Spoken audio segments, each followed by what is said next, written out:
에, 여러분 찰스 콜슨이라는 미국 사람인데요. 닉슨 대통령 때 어쩌면 그 직속 보좌관 역할을 하다가 어, 그 하나의 워터게이트 사건에 연루돼서 감옥까지 간 분이십니다. 근데 백악관에 크리스찬들이 있었는데 이들에 의해서 결국은 전도를 받고 복음을 제대로 만나요. 복음을 제대로 만나서 그가 크리스찬이 되는데 워터게이트 사건에 연루되어 감옥에 갔지만 그는 감옥에서 많은 사람에게 복음을 전합니다. 자신의 어떤 사회적 권위를 갖고 복음을 전하자 많은 사람들이 예수를 믿어요. 교도소에서. 네, 이분이 이런 책을 씁니다. 백악관에서 감옥까지 자신의 일생을 하나의 자서전적 그런 책을 기록한 것이죠. 그 가장 좋은 백악관에서 가장 아래인 감옥에까지 왜 여기 왔나 이런 이야기들을 담아요. 그리고 그가 회심한 이후에는 이런 책도 써요. 이것이 교회다. 교회의 원래적 모습. 또 이것이 인생이다. 네, 이런 굉장히 그 필요한 것들을 다루는 책들을 씁니다. 네, 이분이요 미국 국회에서 역사적이고 가장 감동적인 시간을 꼽아 소개하라면 마더 테레사 여사의 강연 이야기를 언급해요. 마더 테레사가 미국 국회에 한번 연설 강사로 섭외돼요. 그가 올 때 강단에 서자요. 뭐 우레와 같은 박수를 받습니다. 어마어마한 박수를 받아요. 이제 기대가 찬 거죠. 늘 평생 고아들을 섬기고 빈자들, 어려운 사람들을 섬기던 실제로 권위자죠. 진짜 사회적인 몸으로 살아간 권위자. 그분이 왔으니까 기대가 넘쳐서 막 우리와 같은 박수를 쳐요. 근데 그가 강연을 마쳤을 때는 아무도 박수를 못 칩니다. 그의 감동과 그 감격이 자신의 목을 조르는 느낌. 이게 이 찰스가 평가한 내용입니다. 국회의원들 모두가 다 자신들의 목을 조르고 있는 것을 느낀 거예요. 그 감동과 감격이. 그의 강의 내용도 참 실했고 시사적이고 현실적인 내용을 다뤘지만 가장 안타치고 홈런 쳤던 멘트 중에 하나는 섬길 수 있는 자만 다스릴 수 있습니다. 이 멘트였어요. 이게 그의 어투를 가지고 말하면 굉장히 실감이 난대요. 그걸로요 모든 국회의원들이 뒤통수를 딱 맞은 거 이게 된 거예요. 박수도 칠 여지를 못 느끼는 겁니다. 박수를 쳐야 하는 시간인가? 이런 여유가 없는 거예요. 너무너무 한 방 얻어맞은 거예요. 감동도 되면서 한 차례 회초리를 맞는 그런 느낌. 섬길 수 있는 자만 다스릴 수 있다. 어쩌면 오늘 우리 한국의 정치 이런 것이 참 이 테레사가 받았던 그 마인드, 그 정신이 사실은 우리 현실 정치에 연결이 되어야 하지 않나 그런 생각이 듭니다. 어쩌면 테레사가 원조인 것 같지만 테레사의 그 섬김의 교과서적인 예수 그리스도의 섬김, 즉 예수님의 세족식, 오늘 본문이 그 가장 근본적인 테레사가 배웠던 원조 교과서 예수 그리스도의 세족식, 오늘 본문이 소개되고 있어요. 강해 설교의 장점이 있습니다. 강해 설교는 그냥 본문 설교, 제목 설교는 그 본문 그냥 느껴지는 그대로 해석하면 어쩌면 될 수 있는 거예요.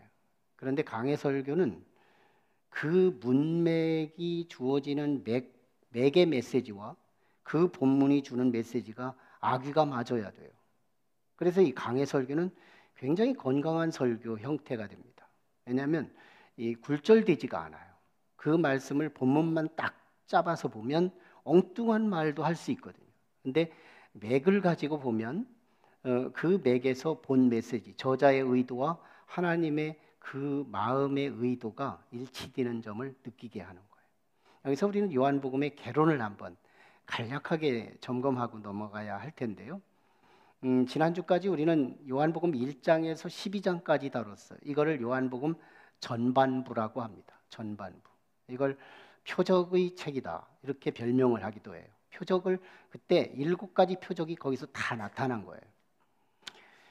그리고 오늘 본문 13장 1절부터 오늘부터 시작되는 20장까지가 요한복음의 후반부에 해당이 돼요. 여기는 예수님이 다시 13장부터 17장까지가 예수님의 고별사, 마지막 메시지 이런 것들을 다뤄요. 그리고 18장부터 20장까지는 예수님의 십자가의 죽음과 부활, 그리고 승귀, 하늘로 승천하심 이걸 다룹니다. 그러니까 그 그래프 같이 아래로 하강하셔서 강림하셔서 유대인들을 향하여 메시지를 쭉 증거하는 거예요. 근데 유대인들이 믿지 않아요. 그런데 다시 승귀하는 쪽을 보면 이방인들이 의외로 예수를 믿기 시작합니다. 이방인들이. 그리고 그 이방인들의 사명을 위해 제자들이 또 훈련이 돼요. 그래서 예수님은 이제 사명을 완수합니다. 그러니까 누구에게? 유대인에게서 이방인까지 주님은 복음을 다 주었어요. 그러니까 이 유대인들은 거절하고 이방인들은 수용하고 믿고, 그리고 주님은 십자가에 죽었다 부활하심으로 하늘로 승천하시는데 만왕의 왕으로 승천하십니다. 이게 요한복음의 스트럭처, 큰 구조예요. 그런 중에 오늘 13장을 시작하는 오늘 본문은 세족식으로부터 시작됩니다. 여러분, 이 세족식이 얼마나 전환이 되는 기사이고 또 이 세족식이 얼마나 자극되는 메시지이고 예수님의 사역의 절정을 서론화하는 메시지인지 이걸 우리가 다시 한번 확인할 수가 있어요. 이 세례식, 이건 1차적으로 우리는 예수님께서 제자들의 발을 씻었다는 얘기거든요.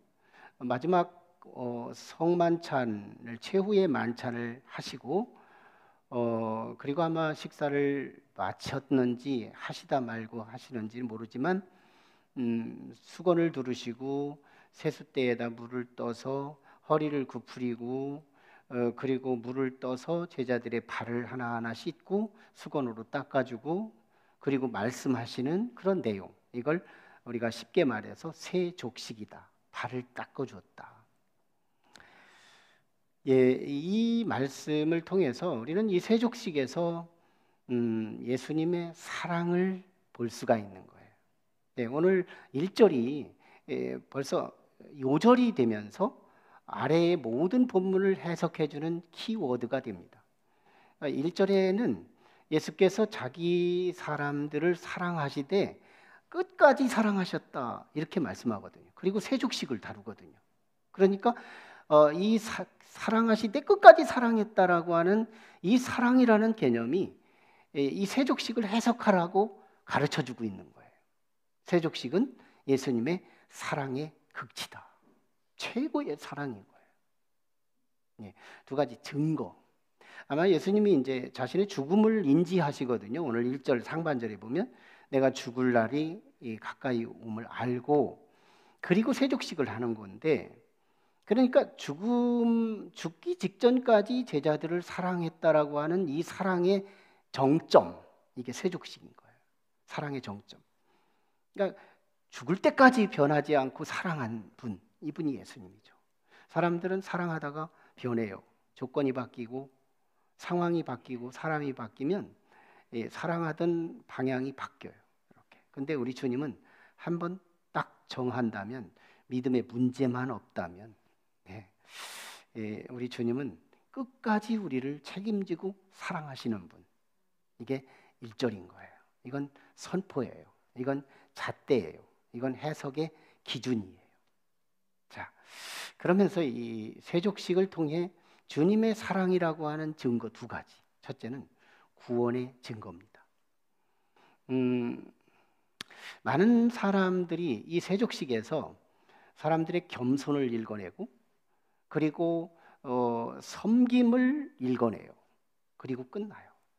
이 세족식에서 우리는 겸손해야 합니다. 예수님이 구풀인 것처럼 우리도 구풀해야 하고, 우리는 많은 사람을 섬겨야 합니다. 네, 맞아요. 그러나 그건 2차적입니다. 본래적이고 근본적인 주님이 그 가슴 속에 숨겨둔 본래의 의미, 그걸 우리는 찾아야 하는 거예요. 그게 1절에서 가이드하고 있어요. 그게 뭐냐? 제자들을 사랑한 결과예요. 그 사랑이 뭐예요? 제자들을 구원했다는 겁니다. 사실은 예수님이 세숫대야다 물을 떠서 제자들의 발을 씻기고, 발가락에 간지럽지만 이렇게 손가락을 끼워놓고 막 씻어주고 있지만, 주님의 생각은 이럽니다. 이제 내일쯤 죽게 될 거고, 성목요일에 한 거니까 내일 금요일 날 돌아가시거든요. 그리고 죽게 되면 거기서 십자가에서 떨어지는 그 물과 피, 주님이 보는 이 세숫대야의 이 물은 십자가에서 흘린 피입니다. 대부분 제사장들이 제사 지낼 때 번제단에서 흘린 그 각을 뜰 때 떨어진 피를 가지고 대야에다 담아가지고 이 속죄소로 들어가고 그러거든요. 그러니까 이 대야에다 물을 담았지만 주님에게는 십자가에서 흘린 피인 거예요. 뭐예요? 제자들에게 대속의 은총이에요. 이 대속의 은총을 뜯어보면 이런 말입니다. 너는 죄를 지면서 살았어. 그래서 죄값은 사망이야. 그래서 너는 지옥이야. 그런데 내가 너를 사랑하기에 네 모든 죄값은 내가 지불할게. 뭘로? 죽어서. 네가 죽어야 할 죽음을 내가 대신 죽을 거야. 그의 시그널, 상징, 그게 피입니다. 그 피. 그 피를 가지고 사람의 부위에서 죄를 상징하는 대표 지체가 있는데 그게 발이에요. 대표 지체, 발. 이건 이 중근동의 특별히 이 팔레스타인 지역의 이 고온 건조 일기 조건. 온도는 높은데 건조해요. 그러니까 먼지가 많아. 그래서 양말을 신고 다니지 않아요. 그냥 막 샌들, 맨발에. 그런데 거기에 그냥 목욕하고 밖으로 나와도 금방 이 먼지가 발에 묻어서 너무 더러운 거예요. 그래서 이스라엘 사람들은 각 집집마다 문 앞에 항아리가 있어요. 물을 떠놔요. 그래서 손님이 올 때 발을 씻고 집으로 들어갑니다. 잔치집이라면 더더욱. 예, 그런 정결 예법, 생활 예법이 있었던 거예요. 네, 그것처럼 이 모든 몸이 죄를 상징하는 지체의 대명사는 발인 거예요. 사실 실제도 우리가 발을 가지고 어딘가를 범죄하러 가요. 도둑질을 한다고 해도, 사람을 죽이러 간다고 하더라도 발로 가는 거예요. 발은 죄의 상징 지체입니다. 여기에 문든 실제적인 먼지를 떨어내고 씻어주는 거지만, 예수님의 마음은 무슨 마음일까요? 내가 너에게 그 먼지 떨어주는 거 그거 하려고 하는 게 아니야. 나는 이제 잠시 후에 십자가에서 떨어지는 그 피로 너의 모든 죄를 속죄하고 대속하기 위해서 나는 너를 씻어주고 있는 거야. 이게 일본입니다. 이게 하나님의 심장이에요. 이 세족식에서 이걸 놓치는 사람들이 꽤 많습니다. 주님의 그 가슴은 내가 너를 물로 먼지를 씻는 것 같지만 너의 인생 지금까지 지은 모든 죄 내가 다 삭제할 거야. 주님이 우리의 죄에 대해서 얼마나 말끔하게 처리하시는지요. 어떤 본문에는 동이 서에서 먼 것처럼 던져버린대요. 우리 죄를. 그리고 심지어는 하나님께서 이 모든 죄를 내가 지워버리겠다는 거예요. 잃어버리겠다는 거예요. 네가 무슨 죄를 졌는데? 그 정도로 우리를 삭제해 주시는 거. 이게 보혈의 언약입니다. 그러니까 예수님께서 이 제자들의 세족식을 통해서 사랑은 대단한 사랑을 주는 거예요. 생명을 건지는 사랑, 구원을 주는 사랑. 여러분, 선물도 레벨이 있어요.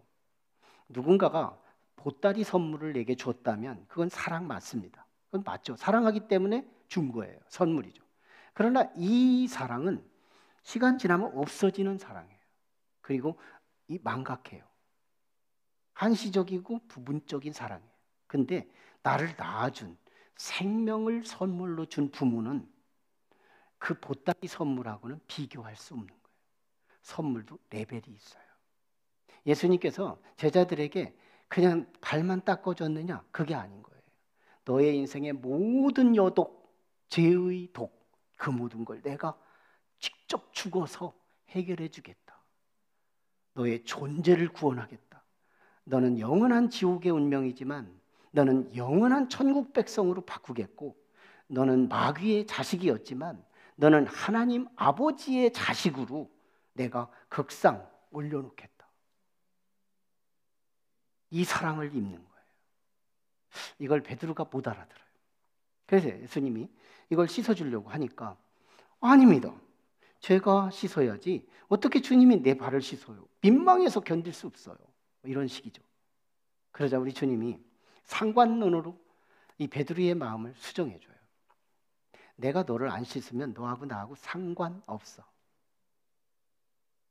그래서 베드로는 참 전환도 빨라. 아무튼 너하고 상관된다. 내가 예수님하고 상관된다면 그럼 머리부터 이 손도 닦아주고 머리도 닦아주고 전신을 다 닦아달라는 그런 분위기예요. 그러자 발만 닦았으면 더 이상 닦아지 않아도 된다. 주께서 10절에 말씀하시는 거예요. 자, 이렇게 해서 베드로 그리고 제자들의 죄를 씻어줍니다. 이 죄 씻음은요, 생명을 건져주는 사랑이었어요. 하나님의 자녀가 되는 사랑, 신분이 바뀌는 사랑, 존재가 구원받는 사랑, 보따리 선물하고 비교 안 되는 사랑, 이 사랑을 예수께서 제자들에게 주시는 거예요. 두 번째는요, 왕도의 길을 가르칩니다. 여러분, 우리가 자녀를 양육할 때 자녀가 나보다 더 잘 되기를 바라요. 그게 부모의 진실한 가슴이라면 부모가 나보다 더 잘 되기를 바랍니다. 그러기 위해서 부모는요, 돈이 없으면 대출을 해서라도 남의 돈 빌려서라도 우리 자식을 키우려고 해요. 뭘로? 유명인사로. 어느 교회는요, 국보가 있어요. 이 나라에는 국보 1, 국보 2, 국보 3 카운트도 맥입니다. 그래서 이 국보 정도, 나라의 국보로 세워질 만한 인재, 그렇게 키워보려고 또는 유엔의 사무실에 근무시키려고 우리 부모들의 거룩한 욕심이 있는 거예요. 예수님도요, 제자들을 평범한 인생으로 키우고 싶지 않은 거예요. 예수님의 그 사랑이요, 이 제자들을 왕 되게 하겠다는 겁니다. 왕. 보세요. 성경에서요, 종이라는 단어를 제가 검색을 해봤어요. 종과 관계된 다른 단어들을 다 삭제하고 이 둘러스 또는 이 종이라고 하는 섬기는 자들, 이런 용어와 관계되는 걸 다 찾아보니까요, 1175회를 기록합니다. 그러니까 종에 대한 이야기가 성경의 지배적이라는 거예요. 종에 대한. 이게 종이 뭐냐? 섬기는 자예요. 섬기는 자. 근데 종의 끝은 둘로 나눠집니다. 비참하게 심판을 당하는 종, 그러나 영광으로 끝나는 종이에요. 이 대표적인 분이 예수 그리스도입니다. 잔잔한 종들의 운명을 다루고 있지만 대표적인 분이 예수님이에요. 여러분, 예수님이 종으로 오셔서 승리하신 기사를 다룬 복음서가 있는데 그게 마가복음이에요. 마가복음은 예수님이 종으로 오신 분을 그대로 담아내고 소개하는 그런 부분이에요. 그래서 마가복음의 결론은 예수 그리스도가 왕이 되는 귀결로 갑니다. 그러니까 요한계시록 19장에 가면 예수님이 만왕의 왕이 돼요. 근데 만왕의 왕 되시는 예수 그리스도가 이 땅에 뭘로 오세요? 하나님의 자녀로 출발한 예수가 이 땅에 오셔서는 종의 삶을 삽니다. 종의 삶을 살면서 많은 사람들을 섬기는데요, 배고픈 자는 오병이어로 먹을 걸 줘요. 아픈 자는 만병의 대의사 되신 분으로 치료를 해줘요. 무식한 사람은 강론을 통해서 무지를 가르쳐줘요. 죽은 사람은 생명을 그에게 부여하면서 부활을 시켜요. 예수님은 모든 필요한 사람들을 다 섬기고 해줘요. 그러면서 지금 마지막 후반부로 돌아온 오늘 본문의 13장 1절로 20절의 세족식을 다루는 겁니다. 그러니까 앞에 1장에서 12장까지 주어진 모든 걸 다 망라해서 한 아이콘으로 메시지를 폭발시키는 사건이 뭐냐? 이 세족식인 거예요. 세족식이에요.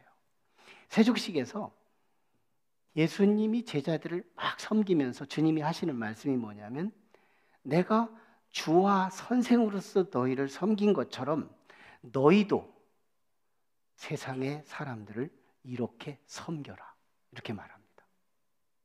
그래서 우리 주님이요, 나중에 만왕의 왕이 되시는 거예요. 하늘로 승귀하시고, 그러니까 종으로 사역하신 예수가 나중에 왕이 되시는데, 만왕의 왕, 이 만왕의 왕은 작은 왕들이 있다는 걸 전제한 메시지예요. 작은 왕, 이걸 로마 이 제국 시대의 정치적 구조에서 이 바울 사도 그리고 사도 요한이 인용합니다. 그 정치적인 구조를. 그러니까 로마 제국은 황제가 있어요. 그런데 각 나라마다 지배하고 식민 통치를 할 때마다 로마 정부에서 직접 파송한 사람이 총독이라면 그 나라에 왕이 있는데 그 사람들이 분봉왕이에요. 이스라엘을 지배하면 이스라엘 백성 중에서 분봉왕을 세워요. 이 구조를 시대적으로 참 너무너무 적합하게 하나님이 이 로마 정부를 통해서 하나님의 나라를 설명하게 한다 해가지고 바울이 이걸 적용하는 거예요. 자, 그런데요, 우리가 결국은 예수 그리스도와 함께 왕이 된다는 것이 요한계시록에서 답은 소개하고 있는 거예요. 우리는 왕이 된다. 이걸 그리스도와 함께 왕 노릇한다, 이렇게 말합니다. 그러니까 그리스도가 만왕의 왕이시라면 우리는 다시 왕이 되는데, 우리는 로마 정치 구조로 보면 분봉왕이 되는 거예요. 자, 그런데 지금 우리의 위치는요, 천사보다 못합니다. 우리를 잠언서에서도 천사보다 조금 못하게 하시고, 그리고 하나님보다 천사는 못하고, 그래서 우리 위에 천사가 있어요. 천사는 초월적 존재예요. 천사가요, 구름대처럼 많습니다. 어마어마한 천사들이 있는 거예요. 그런데요, 이 천사가 지금은 우리 위에 있지만 장차 우리가 이 땅에서 그리스도의 이 세족식의 메시지를 증거한 이대로 주와 선생이 되어 섬기는 자들에게 장차 그리스도와 함께 왕이 되는 약속이 이루어진 것이 요한계시록에서 여러 번 반복하고 있다는 거예요. 난 그리스도와 함께 왕 노릇하리로다. 누구에게요? 섬기는 자에게. 이걸 좀 배웠으면, 얼마 전에 2개월 전에 대통령을 모시고 이 조찬 기도회를 했어요. 목회자들이 무슨 말씀을 했을까 참 궁금해요. 난 이 세족식 하나만 가르쳐줬어도 이런 사태는 일어나지 않을 거라는 생각을 해요. 참 너무 안타깝잖아요. 내가 국민을 좀 덜 섬겼는가 보다. 섬김이 모자란 게 뭘까? 사람들에게 좀 연구도 시키고, 저는 세워진 정부를 위해 기도하는 사람이거든요. 그런데 너무 안타까운 거예요. 예수님한테 이 세족식 하나만 배웠어도 얼마나 참 지지율이 시작보다 더 점점 높아질 수 있을 텐데, 왕도, 섬김이 왕도다. 완력과 힘으로 누르는 것이 왕도가 아니라 섬기는 것이 왕도다. 어떻게 섬길까? 지도자들은 어떻게 섬기고, 백성은 어떻게 섬기고, 경제는 어떻게 세울까? 전문가들 세우고. 제가 정당을 이끈다면 지도자는 비판하지 않습니다. 지도자는 비판하면 안 된다. 비판하는 전문인 한두 명 세워놓고 너희는 전문적으로 연구해서 비판해라. 나는 비전만 얘기할 거다. 우리 당이 어떤 방향, 어떻게 제시하고 어떻게 이끌어갈 것인지. 나는 정치의 하자를 보면서 내가 정치할 수 있는 가능성을 확인해요. 나도 정치할 수 있겠다. 참, 이 세족식에 모든 게 있어요. 섬김은 왕도다. 섬겨서 싫어할 사람은 아무도 없습니다. 우리가 참 이 섬김을 통해서 한 가지 깨닫는 건 우리는 누구냐는 거예요. 주께서 모든 죄를 삭제하고 모든 죄를 용서한다고 할 때 우리는요, 사람들을 용서하는 존재예요. 용서하라. 여러분, 지금 너무 소요가 많아요. 국민들이 정말 나라를 위한다는 이슈로 너무 비판이 많아요. 실제로 내가 진짜 그리스도인이라면 예수 그리스도의 1만 달란트 비유를 주목할 필요가 있습니다. 예수님이요, 1만 달란트 비유를 통해서 용서의 지혜를 가르칩니다. 1만 달란트는 한 270조 정도예요. 아마 평생 벌어도 벌 수 없는 돈, 평생 써도 쓸 수 없는 돈. 그 어마어마한 가치, 그걸 탕감해줘요.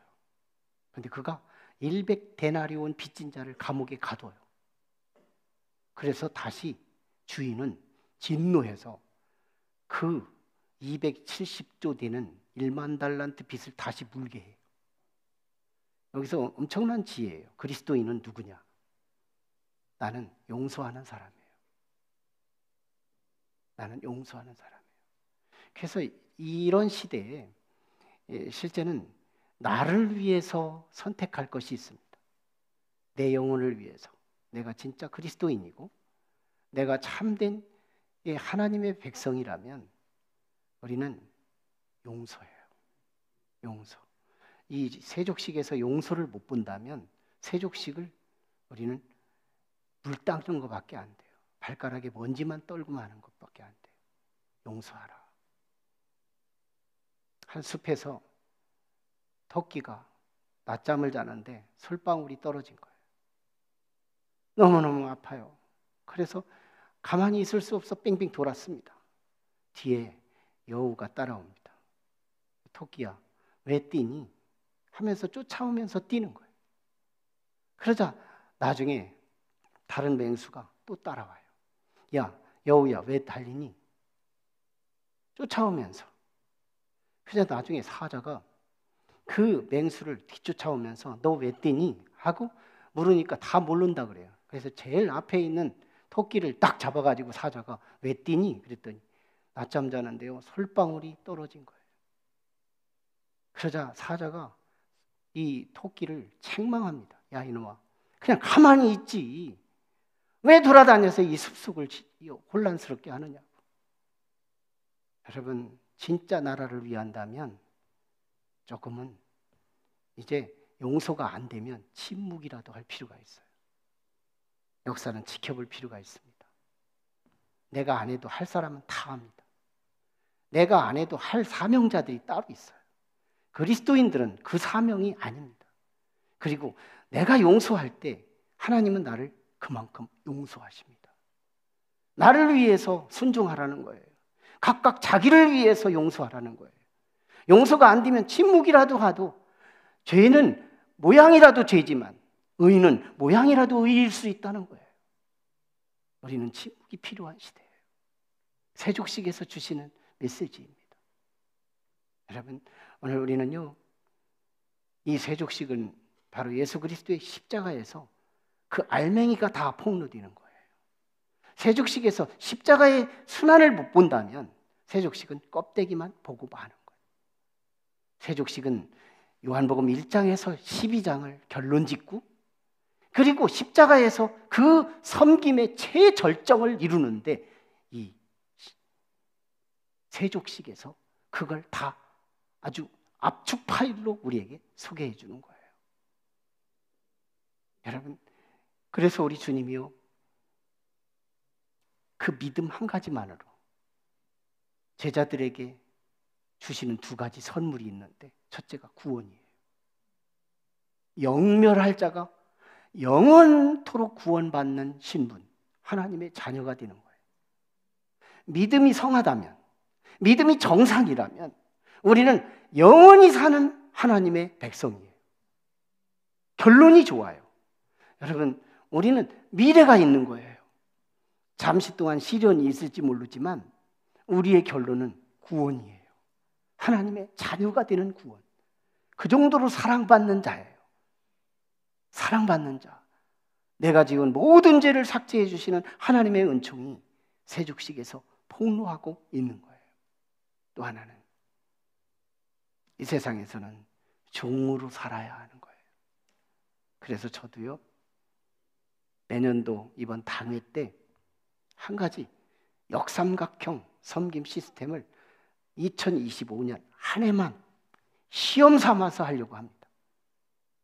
담임 목사가 제일 아래에서 말씀으로 섬기고 기도로 섬기고 물질로 장로님들을 섬길 거예요. 제 돈으로 직접. 교회 재정이 아닌.